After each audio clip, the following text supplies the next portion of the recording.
నమస్తే SDV news కి స్వాగతం. నా పేరు పద్మజ. ముందుగా హెడ్లైన్స్. ఆనందపురం గిడిజాల జడ్పీ హైస్కూల్లో మంత్రి గంట ఆకస్మిక తనిఖీలు, విద్యార్థులకు అందుతున్న అరకొర వస్తువులపై ఆగ్రహం. ప్రభుత్వ భూముల పరిరక్షణకు కఠిన చర్యలు, జిల్లా కలెక్టర్గా బాధ్యతలు స్వీకరించిన ఎస్ యువరాజ్.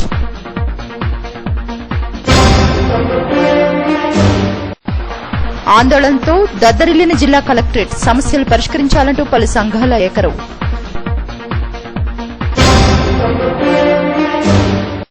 బకాయి పడ్డ జీతాలు తక్షణం చెల్లించాలి, కలెక్టరేట్ ఎదుట ఐకేపీ యానిమేటర్స్ ఉద్యోగుల ఆందోళన. కోతకు గురవుతున్న తీర ప్రాంతం, రక్షణ గోడ కోసం మత్స్యకారుల డిమాండ్.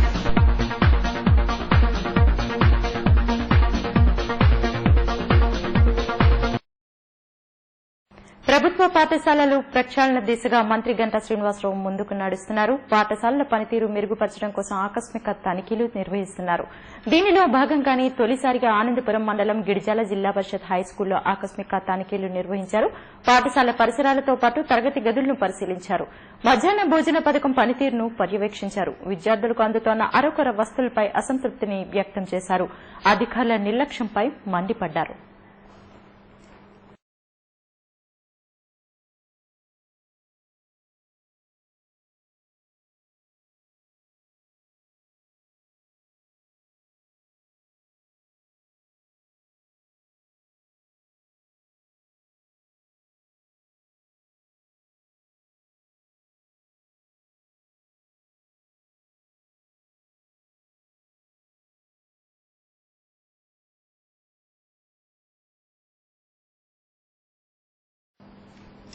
ప్రభుత్వ భూముల పరిరక్షణకు కఠిన చర్యలు తీసుకోనున్నట్లు జిల్లా కలెక్టర్గా బాధ్యతలు చేపట్టిన ఎస్ యువరాజ్ స్పష్టం చేశారు. భూ ఆక్రమణలకు అడ్డుకట్ట వేయడానికి ప్రత్యేక యంత్రాంగాన్ని రంగంలోకి దించనున్నట్లు తెలిపారు. ఇంతవరకు ఉడావీసీగా పనిచేసిన Yuvraj incharge collector J Praveen Kumar నుంచి జిల్లా కలెక్టర్గా బాధ్యతలు స్వీకరించారు. ఈ సందర్భంగా ఆయన మీడియాతో మాట్లాడుతూ పారిశ్రామిక ప్రమాదాల నివారణకు ప్రాధాన్యత ఇస్తున్నట్లు తెలిపారు. అన్ని పరిశ్రమలు, సంస్థల యాజమాన్యాలతో సమావేశాలు నిర్వహించి ప్రమాదాల నివారణతో పాటు కాలుష్య నియంత్రణ చర్యలపై కార్యాచరణ రూపొందిస్తామన్నారు. గ్రీవెన్స్, డైల్యూర్, కలెక్టర్ వంటి కార్యక్రమాలు యథావిధిగా కొనసాగుతాయని చెప్పారు. ఏజెన్సీలో వైద్య, విద్యా వ్యవస్థలను బలోపేతం చేస్తామన్నారు. అన్ని పీహెచ్సీల్లో మందులు, వైద్యులు, పారామెడికల్ సిబ్బంది కొరత లేకుండా చర్యలు తీసుకుంటామన్నారు.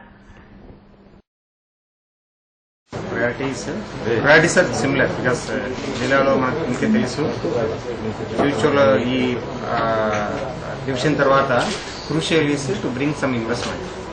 To bring investment you require some government land to facilitate. అంతే కదా, అన్ని గవర్నమెంట్ ల్యాండ్ కాదు కదా, కొన్ని గవర్నమెంట్ ల్యాండ్ ఫెసిలిటేట్ చేయాలి. సో దానికి ఉన్న గవర్నమెంట్ ల్యాండ్ని ప్రొటెక్ట్ చేసుకోవాలి. లిటిగేషన్ ఉన్న గవర్నమెంట్ ల్యాండ్ త్వరగా లిటిగేషన్ తీర్చాలి అనేది ఒక ప్రధానమైన అంశంగా పెట్టుకుంటున్నాము. Let us see how much we can go forward. Similarly జిల్లాలో నిన్న కూడా మన సీఎం గారు చెప్పారు, so you are the junior most among the district officers. So I have to build a team work because ఒక్కరితో సాధ్యం కాదు కదా. BBMC, PPT, UDA, whoever is the boss comes there and other officers, navy చాలా మంది ఉన్నారు కదా. So వాళ్ళందరితో ఒక మంచి లైసెన్స్ పెట్టుకుంటూ ఒక టీమ్ వర్క్స్తో ముందుకు కొనసాగించాలి. Next important issues tribal areas. So మీకు తెలుసు మన జిల్లాలో almost tribal areas important issue. So we have good PO also now. So we have to take forward the important activities. Especially మనకు మీకు తెలిసే ఉంటాయి ఎండమిక్స్ వస్తాయి మనకు మాన్సూన్ సీజన్లో, పోస్ట్ మాన్సూన్ సీజన్లో ఎండమిక్స్ లైక్ డెంగ్యూ కానీ లేకపోతే మలేరియా కానీ. సో దానిపైన సాధించాలి. యాక్చువల్గా గవర్నమెంట్లో రిసోర్సెస్లో ఎస్పెషల్లీ హాస్పిటల్స్లో ట్రైబల్ ఏరియాస్లో మనకు డాక్టర్స్, డ్రగ్స్, డయాగ్నోస్టిక్ మూడు కూడా కరెక్ట్ అయిన టైంలో ఉంటే, 3D కరెక్ట్ టైంలో ఉంటే మనము బాగా చేయవచ్చు. కానీ అప్పుడు కూడా మనకు లేట్ అవుతాయి. గత 14 నెలలుగా బకాయి పడ్డ వివోఏల వేతన బకాయిలు చెల్లించాలని డిమాండ్ చేస్తూ ఏపీ ఐకేపీ యానిమేటర్స్ ఉద్యోగులు ఆందోళన బాటపట్టారు. కలెక్టరేట్ వద్ద జరిగిన ధర్నాలో పెద్ద సంఖ్యలో యానిమేటర్లు పాల్గొన్నారు. జిల్లా వ్యాప్తంగా 1420 మంది వివోఏలు పనిచేస్తున్నట్లు ఐకేపీ యానిమేటర్స్ పోరుబాట పట్టారు. గ్రామాల్లో మహిళా డ్వాక్రా గ్రూపులను బలోపేతం చేస్తూ 37 రకాల విధులు నిర్వహిస్తున్న తమకు 14 నెలలుగా జీతాలు చెల్లించకపోవడాన్ని నిరసిస్తూ కలెక్టరేట్ ఎదుట ఆందోళన నిర్వహించారు. తక్షణం బకాయి పడ్డ జీతాలు చెల్లించాలని యూనియన్ జిల్లా ప్రధాన కార్యదర్శి ఆర్ రామసుశీల డిమాండ్ చేశారు. 2 ఏళ్ల క్రితం గుర్తింపు కార్డులు, నియామక పత్రాలు ఇవ్వాలని సర్క్యులర్ విడుదలైన నేటికి ఆచరణకు నోచుకోలేదన్నారు. సమాన వేతనం చెల్లించాలని 180 రోజులు మహిళా ఉద్యోగులకు ప్రసూతి సెలవు కల్పించాలని చెప్పి రాష్ట్ర వ్యాప్తంగా అన్ని జిల్లా కలెక్టర్ కార్యాలయాల్లోనూ కలెక్టర్స్ పత్రాలు ఇస్తున్నాము. దాంట్లో భాగంగానే ఇక్కడికి వచ్చాము. రాష్ట్ర ప్రభుత్వంలో వివిధ శాఖల్లో డిపార్ట్మెంట్లో సుమారు 3 లక్షల మంది కాంట్రాక్ట్లో అవుట్సోర్సింగ్ ఉద్యోగులు పనిచేస్తున్నారు. వీళ్ళంతా శాశ్వత స్వభావం గల పనులు చేస్తున్నాము. పర్మనెంట్ ఉద్యోగులతో సమానంగా కీలకమైన బాధ్యతలు నిర్వహిస్తున్నాము. కానీ మాకు ఇచ్చే వేతనాలు చాలా తక్కువ, వర్కింగ్ అవర్స్ లేవు, సెలవులు లేవు, పిఎఫ్, ఈఎస్ఐ లాంటి సౌకర్యాలు లేవు, ప్రసూతి సెలవులు లేవు. ఒక రకంగా ప్రభుత్వ ఆధీనంలో మేము కొట్టు చాకరీ చేస్తున్నాం, బానిసలాగా పనిచేస్తున్నాం. కాబట్టి ప్రభుత్వం మా సమస్యల మీద పరిష్కారం చూపించాలని కోరుతున్నాము. అలాగే ఇటీవల ఎన్జీఓస్ లో జరిగిన సభలో గౌరవనీయులైన ముఖ్యమంత్రి గారు చంద్రబాబు నాయుడు గారు మాట్లాడుతూ మమ్మల్ని రెగ్యులరైజ్ చేసే విషయంలో కేబినెట్ సబ్ కమిటీ వేస్తామని చెప్పి హామీ ఇచ్చారు. తక్షణం కేబినెట్ సబ్ కమిటీ వేయాలి. ఈ కేబినెట్ సబ్ కమిటీ వేసే లోపల మా జీతాలు పెంచాలన్నది కూడా మా ప్రధానమైన డిమాండ్. అలాగే ఈ ప్రభుత్వం అధికారంలోకి వస్తూ ఇంటికి ఒక ఉద్యోగం ఇస్తామని చెప్పి హామీ ఇచ్చింది. తీరా అధికారంలోకి వచ్చాక ఫీల్డ్ అసిస్టెంట్లు తీసేస్తామని, అలాగే హౌసింగ్ లో పనిచేస్తున్న వర్క్ ఇన్స్పెక్టర్స్ తీసేస్తామని రకరకాల పుకార్లు వస్తున్నాయి. ఉన్న ఉద్యోగాలు కాపాడాలి, ఇంకొక ఉద్యోగం దేవుడికి కానీ ఉన్న ఉద్యోగాలు కాపాడాలని చెప్పి మేము గౌరవనీయులైన ముఖ్యమంత్రి గారికి వినమ్రంగా విజ్ఞప్తి చేస్తున్నాము. ఆదర్శ రైతుల వ్యవస్థను రద్దు చేయాలన్న నిర్ణయాన్ని ఉపసంహరించుకోవాలని ఏపీ స్టేట్ ఆదర్శ రైతుల అసోసియేషన్ డిమాండ్ చేసింది. కలెక్టరేట్ వద్ద జరిగిన ధర్నాలో పెద్ద సంఖ్యలో పాల్గొన్న ఆదర్శ రైతుల ప్రభుత్వ విధానాలపై నిప్పులు చెరిగారు. స్వామినాథన్ కమిటీ సిఫార్సుల మేరకు 2007లో ఏర్పాటు చేసిన ఆదర్శ రైతుల వ్యవస్థ పలు రైతు సంక్షేమ కార్యక్రమాల్లో చురుకైన పాత్ర పోషిస్తోందని యూనియన్ అధ్యకులు బి ఆదినాయుడు తెలిపారు. రాజకీయ పార్టీలతో సంబంధం లేకుండా అటు ప్రభుత్వానికి ఇటు రైతులకు వారధిగా వ్యవహరిస్తున్న ఆదర్శ రైతులను కొనసాగించాలని విజ్ఞప్తి తెలిపారు. యూనియన్ నాయకులు లెక్కల గోపి, ఎస్ సోమినాయుడు, కె అప్పారావు ఆందోళనలో పాల్గొన్నారు.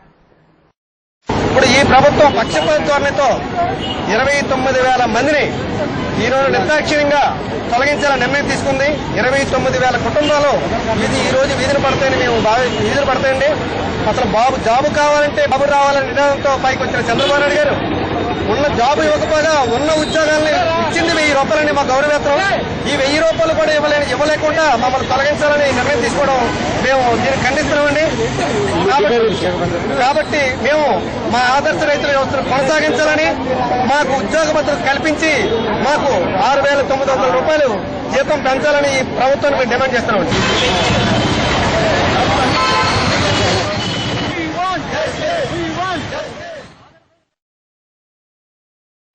కాంట్రాక్ట్ అవుట్ సోర్సింగ్ విధానంలో పనిచేస్తున్న ఉద్యోగుల సర్వీసులను క్రమబద్దీకరించాలని రాష్ట ప్రభుత్వ contract and outsourcing federation demand చేసింది.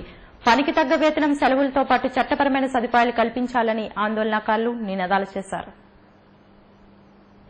కాంట్రాక్ట్ అవుట్ సోర్సింగ్ ఉద్యోగుల సమస్యల పట్ల ప్రభుత్వం ఉదాసీనంగా వ్యవహరిస్తోందని contract and outsourcing federation రాష్ట నాయకులు పి మణి ధ్వజమెత్తారు. కలెక్టరేట్ వద్ద జరిగిన ఆందోళనలో ఆమె మాట్లాడుతూ రాష్ట వ్యాప్తంగా వివిధ సంస్థల్లో 5,50,000 మంది కాంట్రాక్ట్ అవుట్ సోర్సింగ్ పద్దతుల్లో పనిచేస్తున్నట్లు తెలిపారు. వీరి సర్వీసులను క్రమబద్దీకరిస్తామని ఎన్నికల మేనిఫెస్టోలో ప్రకటించిన టీడీపీ ప్రభుత్వం ఇప్పుడు వీరిని తొలగించడానికి పావులు కదుపుతున్నట్లు తెలిపారు. ఇదే జరిగితే తీవ్రమైన ప్రతిఘటన ఎదుర్కొనక తప్పదని హెచ్చరించారు. పీఎఫ్, ఈఎస్ఐ, మహిళా ఉద్యోగులకు 180 రోజుల సెలవులు, డీఏ పాయింట్లు వర్తింపచేయాలని డిమాండ్ చేశారు.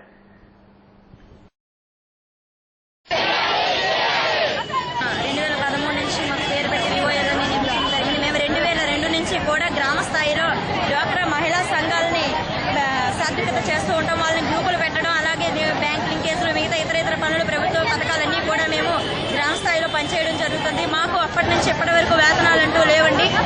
ఏదో గౌరవ వేతనం కింద 500, 300 ఇచ్చేవారు. మేము గత 2 సంవత్సరాల క్రితం మాకు ఒక పేరు పెట్టి వివోఎన్ పేరు పెట్టి వేతనాలు ప్రభుత్వం నుంచి 3,500 ఇస్తామని చెప్పేసి ప్రభుత్వం చెప్పడం జరిగింది. అయితే అది ఇప్పటి వరకు కూడా చెల్లించడం కూడా జరగలేదు. గత 2013 మే 30వ తారీఖున మాకు ఒక హామీ ఇవ్వడం జరిగింది. 3,500 రూపాయలు ఇస్తాము, ఆ ప్రభుత్వం నుంచి చెల్లిస్తామని చెప్పేసి హామీ ఇచ్చారు.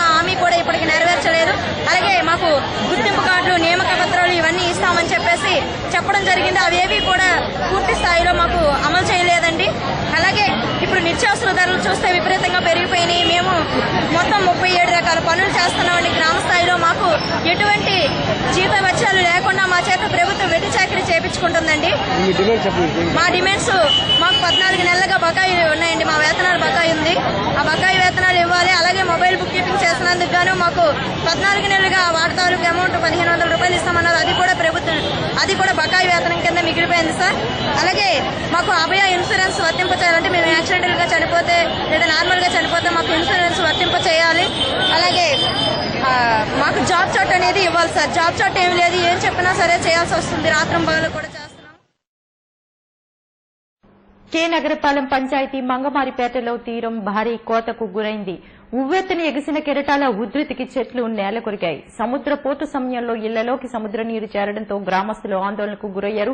రోజు రోజుకు తీరం కోతకు గురవుతుండటంతో పాత మంగమారిపేట నివాసితులు భయభ్రాంతులకు లోనవుతున్నారు. బీచ్ కోతకు గురికాకుండా తీరంలో రక్షణ గోడ నిర్మించాలని స్థానికులు కోరుతున్నారు. ఇంత జరిగినా అధికారులెవరూ స్పందించలేదని చెబుతున్నారు.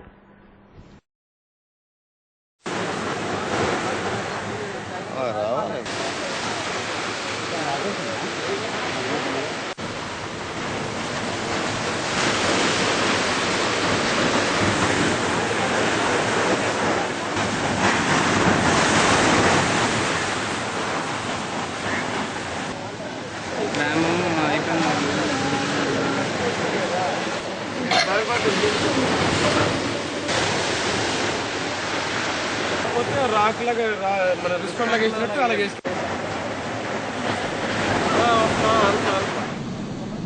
సముద్రం తోసింది. 4 రోజులు బట్టి తల్లి పిల్లలు ఇక్కడే ఉన్నాం. ఇంట్లో సామాన్లల్లా బయట నెట్టుకున్నాం బాబు. ఒబులు రాలేదు, పట్టించుకోలేదు బాబు. ఒబులు పట్టించుకోలేదు. అలాగ ఉన్నాం. ఇంట్లో కుండలు అవి తీసి బయట నెట్టుకున్నాం. తల్లి పిల్లలతో ఇక్కడే ఉన్నాం. సముద్రం ఎక్కిపోతుంది. టయానికి వస్తుందో టయానికి పోతుందో తెలియదు. సముద్రం తోసింది. రాత్రి పొగులు నిద్ర లేకుండా ఉన్నాం. ఇమీడియట్ మెజర్ అయితే ఈ కోతకి ఏవైతే ఇళ్లలోకి వాటర్ వచ్చేసి కానీ ఇలా కోతకు గురయ్యి సగానికి పడిపోయే స్టేజ్లో ఉన్న ఇళ్లలో వాళ్ళందరినీ కూడా స్కూల్లో రీహాబిలిటేట్ చేస్తాము. దీనికి సంబంధించి పర్మనెంట్గా దీనికి ఏదైనా సొల్యూషన్ కోసం జేసీ గారి దగ్గరికి వెళ్తున్నాను. ఇప్పుడు ఎట్లాగో నేను పై అధికారుల దృష్టికి తీసుకెళ్ళి వాళ్ళు ఏం చెప్తే దాని ప్రకారం మనం యాక్షన్ తీసుకుంటాం. స్కూల్లో అరేంజ్ చేస్తున్నాం వీళ్ళందరికీ కూడా రీహాబిలిటేషన్ మొత్తం అన్ని భోజన సదుపాయంతో పాటు మొత్తం కూడా ఇది క్లియర్ చేసి దీన్ని మళ్ళీ వాళ్ళు వచ్చి ఉండడానికి వీలయ్యే వరకు కూడా వాళ్ళకి అక్కడే రీహాబిలిటేషన్ అరేంజ్ చేస్తారు.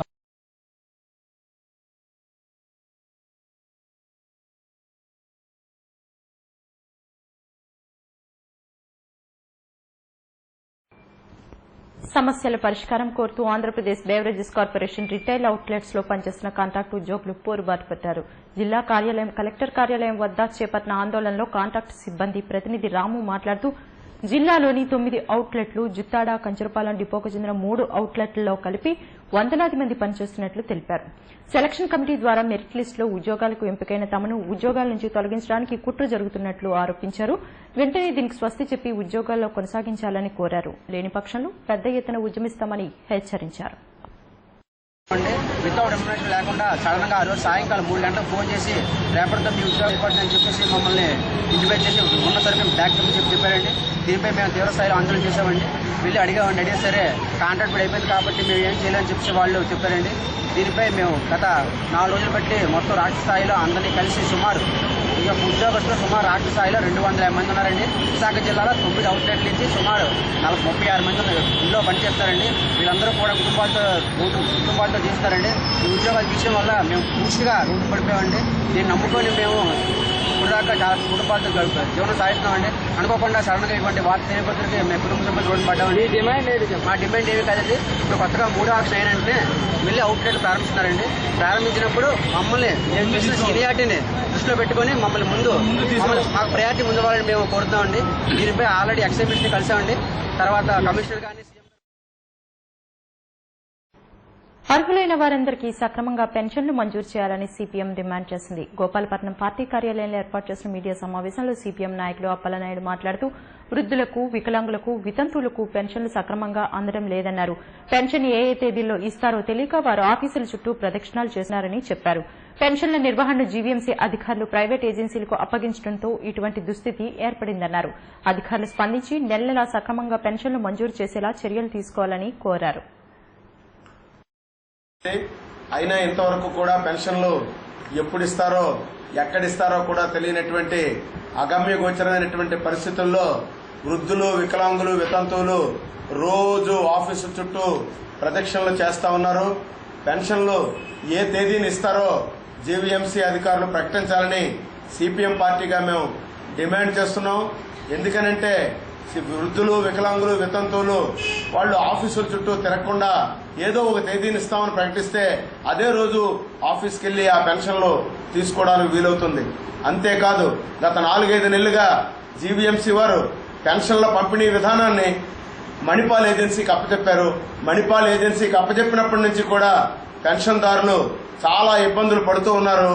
స్పాట్ మిషన్ లో వేలిముద్రలు పడలేదని ఒకసారి, లిక్విడేషన్ లిస్ట్ లో సున్నాలు వచ్చాయని ఒకసారి, ఫోటోలు తీయాలని ఒకసారి, సర్వర్లు పనిచేయడం లేదని మరొకసారి, ఇలా నెల నెల పెన్షన్లు అనేవి చెల్లించకుండా తీవ్రమైనటువంటి జాప్యం చేస్తూ ఉన్నారు. ఇప్పటికే 4-5 నెలలుగా పెన్షన్ల బకాయి అనేది ఉన్నది. 3 నెలలు ఎవరైతే పెన్షన్ తీసుకోలేదో వాళ్ళు పెన్షన్ డబ్బులు అనేవి గవర్నమెంట్ కి వెనక్కి వెళ్ళిపోతాయి పెన్షన్ నిబంధనల ప్రకారం.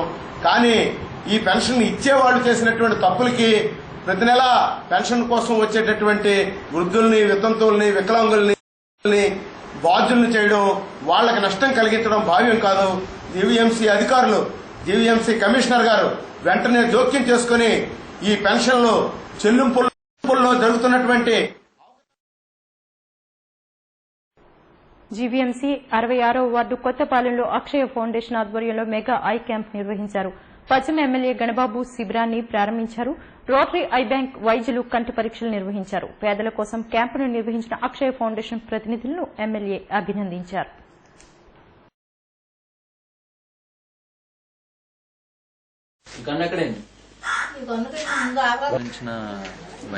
ఉచిత నేత్ర వైద్య శిబిరంలో మేము ఇక్కడ కెటాట్స్ అవన్నీ మేము అన్ని సెలెక్ట్ చేసుకుని తీసుకువెళ్ళి ఆపరేషన్ చేసి మళ్ళీ ఎల్లుండికి మళ్ళీ దిగబడేస్తాం. ఆపరేషన్స్ అన్ని ఉచితంగానే ఉంటాయి.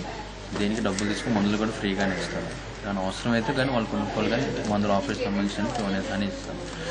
పేషెంట్స్కి అందరికీ ఏంటంటే అక్కడ ఉచిత భోజనము, ఉండడానికి కూడా బెడ్స్ అన్ని అక్కడే ఉంటాయి. హాస్పిటల్లో ప్రాబ్లం ఏం లేదండి. దీనివల్ల ఈ అక్షర ఫౌండేషన్ గారికి కృతజ్ఞతలు చెప్తున్నాము. నిన్న కూడా ఒక క్యాంప్ నిర్వహించారంట.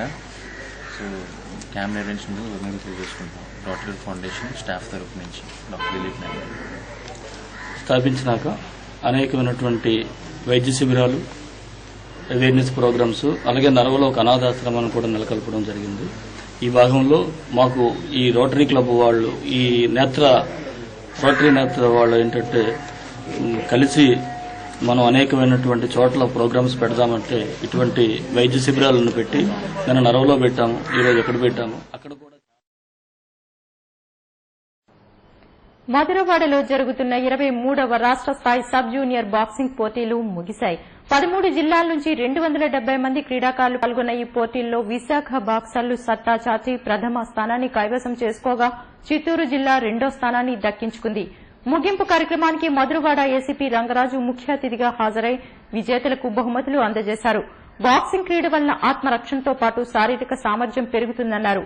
వచ్చే నెలలో జరగనున్న యూత్ ఒలింపిక్స్ లో నగరానికి చెందిన శ్యామ్ కుమార్ బాక్సింగ్ కు ప్రాతినిధ్యం వహించడం గర్వకారణంగా పేర్కొన్నారు. కార్యక్రమంలో బాక్సింగ్ అసోసియేషన్ అధ్యక్ష కార్యదర్శులు I Chittubabu, GV Raviraju, tournament నిర్వాహకులు మారుతి ప్రసాద్ తదితరులు పాల్గొన్నారు. హైదరాబాద్ లో జాబ్ కూడా దొరకడం జరిగింది మనోడికి.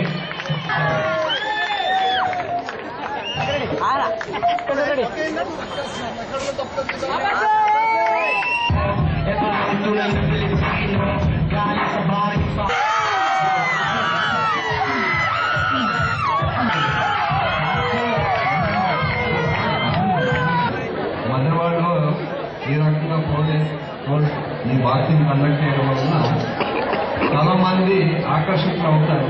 చాలా మంది వచ్చి నేర్చుకునే ఉద్దేశంలో ఉంటారు. 4 రోజులుగా 229 బౌల్స్ కండక్ట్ చేశారు. ఈ ఏరియా వాళ్ళు చాలా మంది యాక్టివ్ గా పార్టిసిపేట్ చేయడం చాలా ఆనందదాయకంగా ఉంది. గంగవరం పోర్టులో లారీ యూనియన్ గా కొనసాగుతున్న శ్రీ పెంతమాంబ లారీ ఓనర్స్ అసోసియేషన్ కొత్త కార్యవర్గాన్ని ఎన్నుకుంది. యూనియన్ గౌరవ అధ్యక్షులుగా తిప్పల వంశీరెడ్డి, అధ్యక్షులుగా రమణారెడ్డిలను ఎన్నుకున్నారు.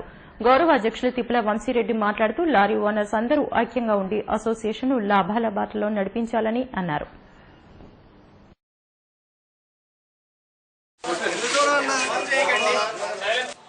సిహెచ్ వెంకట్రావు 12 తర్వాత జాయింట్ కూర్చోండి మీరు అందరూ 50 మంది చాలా మంచిది. మనం రూపాయి ఉంటేనే మనం ఉన్నాం, రూపాయలు అయితే మనం లేవు. అది ఆలోచించుకుని ఈ మళ్ళీ కూర్చొని మాడుకుని ఎప్పుడు నేను తోలుగా ఉంటా చెప్తాను. దాని ప్రకారం పళ్ళు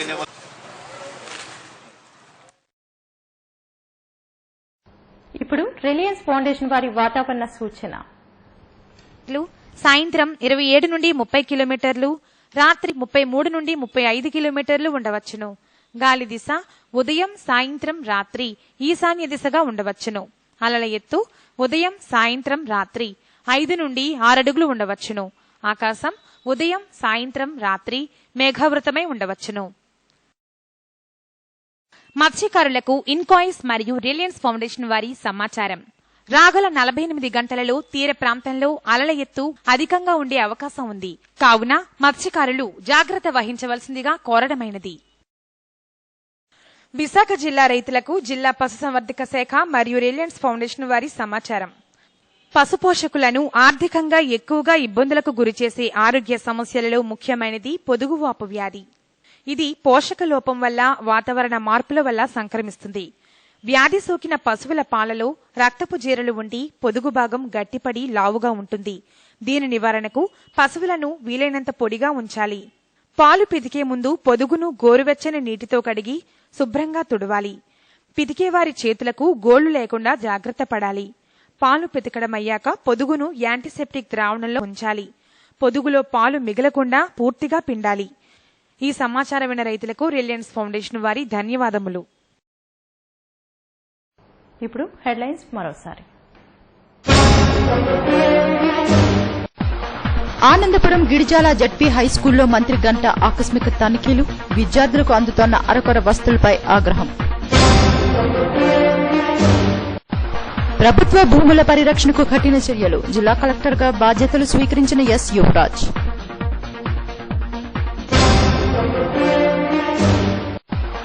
ఆందోళనతో దద్దరిల్లిన జిల్లా కలెక్టరేట్, సమస్యలు పరిష్కరించాలంటూ పలు సంఘాల ఏకరవు.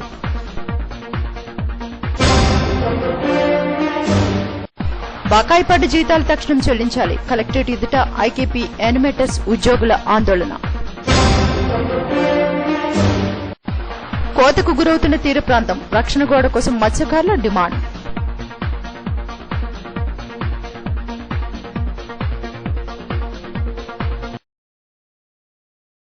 ఇవి బులెటిన్ విశేషాలు. మరిన్ని వార్తా వివరాలతో మళ్లీ మీ ముందు వస్తాం. అంతవరకు సెలవు, నమస్కారం.